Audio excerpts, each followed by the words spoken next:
Hello, Namaskar.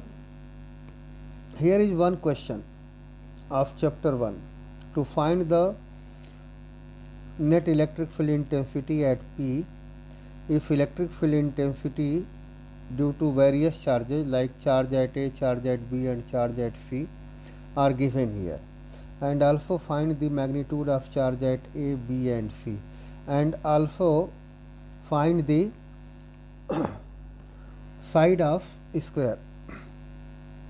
So clearly you see here the direction of electric field intensity, say this will be equal to vector E1. So direction in the horizontal x direction. So at point P it is away from point P, and along the line joining the charge, say at point A charge is Q1, at point B charge is Q2, and at point C charge is Q3. So there will be charge at A positive charge.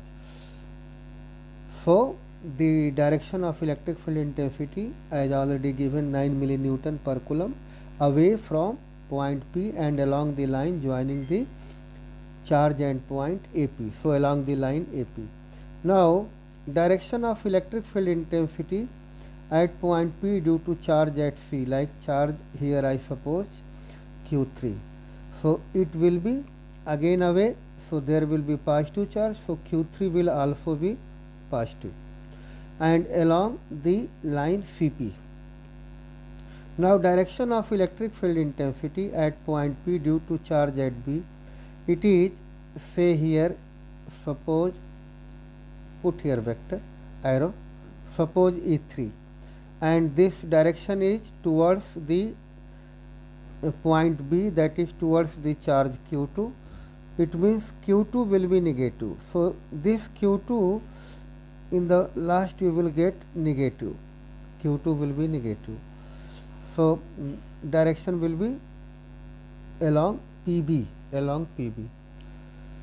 So direction of electric field intensity at point P due to charge at A is along AP, 9 millinewton per coulomb. Direction of electric field intensity at point P at due to charge Q3 at C is along CP away, and direction of electric field intensity at point P due to charge minus Q2 at point B is along PB. Now question is here, if all three directions are given, then how to find the net electric field intensity? So if you put here vector E1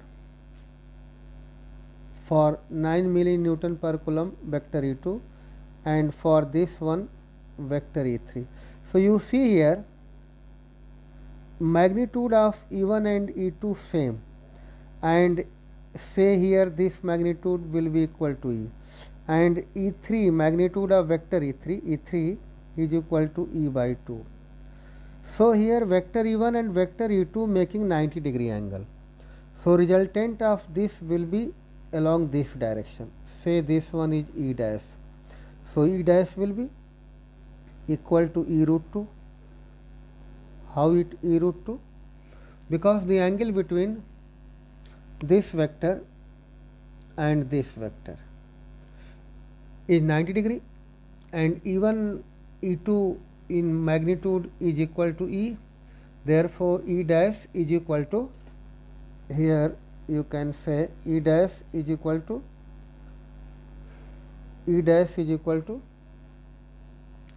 under root E1 square plus E2 square plus 2 E1 E2 cos 90-degree, and E1 and E2 will be equal to E. Therefore E dash is equal to E root 2.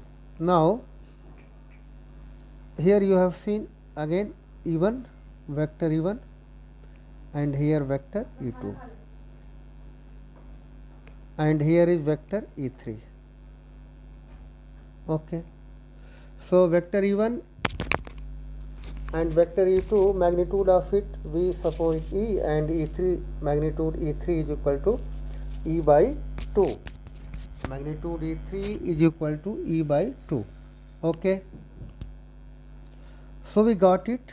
E dash direction will be in xy plane in first quadrant, E dash, vector E dash. Now E dash is greater than E3. E dash is greater than E3 because E3 is E by 2 and E dash is equal to E root 2. So E dash greater than E3, then there will be net direction E net at point P. Here point P is there. So EP will be in the first quadrant of the xy plane. Now another method is, here you can say E1 for 9 millinewton per coulomb E2 and for 4.5 millinewton per coulomb E3. So take all the horizontal component together, like EH is equal to 9 minus 4.5 into sine 45 degree. For this one, resolve this 4.5 in this two direction, and E vertical component EV is equal to 9 minus 9 4.5 by root 2. So again you will see E net is equal to under root EV square plus EH square, and in this way you can also find the same result you will get, and tan phi is equal to vertical component upon horizontal component. So you will get the required result. Now for the value of Q1, Q2 and Q3, here you see the magnitude of electric field intensity is given. If you put Q1 is equal to Q, 3 variable and 3 equation, from that you can also find out, and Q3 is equal to Q. All magnitude will be same here. So and here the side will be 1 meter. You will see in the last side will be 1 meter, square side will be 1 meter. So 4.5 9